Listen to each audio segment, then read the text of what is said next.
Through 8 films, people watched as Harry Potter found himself heading to Hogwarts every year, or almost every year, and dealt with all sorts of troubles. The movies managed to present several memorable moments, courtesy of the directors Chris Columbus, Alphonse Cuarón, Mike Newell, and David Yates, along with screenwriters Steve Kloves and Michael Goldenberg and the rest of the production team. And I'm going to name my favorite scene in each movie. Although before I get to that, as I did in my previous Harry Potter video, I once again have to mention that unfortunately the writer of the books that spawned the movies, J.K. Rowling, has been using her wealth and fame to demonize and remove the rights of transgender people, and that's wrong. Many of the people who worked on the movies, including the 3 lead actors and recently Chris Columbus, have even publicly revealed they disagree with her on her treatment of the trans community. Much like I did last time, I've made a donation to an organization that helps trans people as well as other members of the LGBTQ community who are affected by discrimination, including within their own homes, and that's the Trevor Project. Daniel Radcliffe has even long been a supporter of the organization and provided awareness for them as far back as 2006. If you're interested in donating, I've included a link to their website in the description. Back to the main topic, when picking the best scene in the first film, Harry Potter and the Philosopher's Stone, I did not go for an action scene or scene with a particular memorable line, but something else. It's a scene of just Harry and Hedwig out in the snow as that owl takes flight. It's not a scene that advances the plot in a major way, and you can almost picture in your head Warner Brothers executives suggesting Columbus cut it. However, it presents an incredibly nice moment between Harry and his owl and highlights Columbus's aim to make the film as timeless as possible, because Philosopher's Stone is not a movie that has a specifically 2001 feel.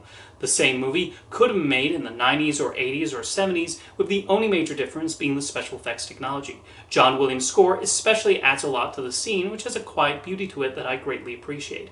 It adds to the feeling Harry has that he's finally found a home where he'll be accepted for who he is, as well as the bond that he has now formed with Hedwig. It's just him alone with his thoughts for a while before he returns to magical classes and hang out with Ron and Hermione. It's great that Columbus was willing to let the story sit and breathe for a while instead of just jumping from action scene to action scene. My favorite scene in Chamber of Secrets takes place during the climax, when Harry confronts Tom Riddle. This was probably a tricky scene to pull off, as a good amount of it is Tom giving exposition to Harry about who he is and his plan for Hogwarts. However, thanks to Columbus's direction, the performances from the actors, and the musical score, it proved an exciting moment. The reveal that Riddle is, in fact, a younger Voldemort is done exceptionally well with the music building up.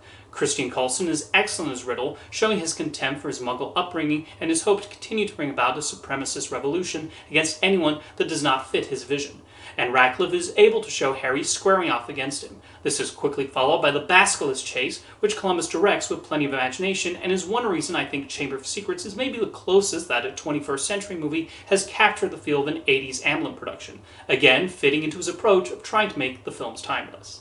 For Prisoner of Azkaban, my favorite moment involves Harry flying Buckbeak the Hippogriff. It happens when Hagrid teaches his first class about magical creatures. That part does a nice job of showing Hagrid's excitement at talking about something he has a lot of passion about, and Harry getting close up to Buckbeak. Alphonse Cuarón directed the scene with the needed patience as Harry slowly approaches him, and then when he takes flight, it's a magnificent scene accompanied by John Williams' excellent musical piece. It captures that feeling of soaring through the air on this animal, and we get some excellent shots of Hogwarts. Of course, Draco Malfoy then has to go and ruin it all with his behavior. The scene is even pivotal to the story, as Harry then uses Buckbeak later to rescue Sirius Black. Even with a new director on board and the story getting ever so slightly darker, that did not mean we would stop having moments like this in the series. The standout scene for me in Goblet of Fire also is Harry confronting an animal, but for a different reason. This is during the Triwizard Tournament as he has to take an egg from a dragon. It's a really well done action sequence as Harry tries to think on his feet and avoid its fiery breath. It gets even more exciting when the chase leaves the stadium and takes them over the rooftops of Hogwarts. Harry does eventually prove victorious using his smarts as well as physical abilities, although let's be honest, he's always been protected by plot armor. It's also interesting that the issue of Harry competing in the tournament is the incredible danger involved, but any students could be burnt to a crisp trying to get out of the dragon's way. Wizards are certainly risk takers. Jokes aside, I do think Mike Newell did a great job of directing the scene, and production designer Stuart Craig also deserves credit for the memorable rocky formations of the arena. It all made for a real high point in Harry's 4th year at Hogwarts. When I think of Order of the Phoenix, I'm mostly reminded of Dolores Umbridge and what a hateable character she is. So it's fitting that my favorite scene in that film is when Fred and George Weasley take revenge on her. It's an extremely cathartic moment after several months of her tormenting the students and faculty of her actions, bringing an authoritarian rule to the school under a pink and sunny appearance. Imelda Staunton was particularly good at playing the role and digging into her wretched personality. I like how the scene starts off with just the students doing their exams with that pendulum swinging behind her. And then once the doors open and the fireworks come crashing crashing through, there are all sorts of amusing visual gags, but most get satisfying watching Umbridge get her comeuppance. It shows how authority figures lose their power when they're made to look silly. There's a particularly funny bit where Professor Flitwick is shown cheering with the rest of the students. It's a great celebratory scene and a nice light moment in a film full of quite distressing scenes. Regarding Half-Blood Prince, I was somewhat disappointed in this movie when I saw it, as I thought it devoted too much time to teenage romance drama, and a lot of the emotional scenes did not hit as intended. I watched it again in preparation for this video, and while there was less of that romance drama than I remembered, it still takes up a good amount of the plot, and I find the movie even dull in spots.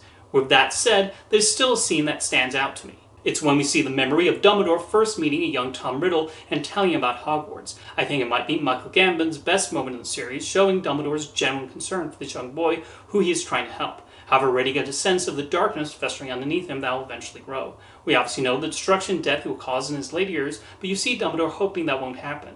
It also presents an interesting contrast to Harry, who was raised in an abusive household and could have easily gone down the same dark path as Tom Riddle and have a hatred for the world. And yet he managed to avoid that because, unlike Tom, Harry has a lot of good in him and just wants to help others. Throughout the series, they show Voldemort at various ages, and seeing him as a child suggests that evil can come from anywhere. For Deathly Hallows Part 1, I think a high point in the film is an animated sequence. Telling the tale of three brothers is a gorgeously animated scene showing the effect that power can have. The three individual stories play out with the necessary moods and conveying so much with the images and Emma Watson as Hermione reading the story. It was such an inspired way to convey this information when they could have easily had someone just sitting there and explaining what the Deathly Hallows are. It highlights different ways that wizards might decide to use their magical abilities, either for reasons of vengeance or love or just trying to live their life. A huge amount of credit should go to the company Framestore, which animated the sequence, and Ben Hibben, who put it together.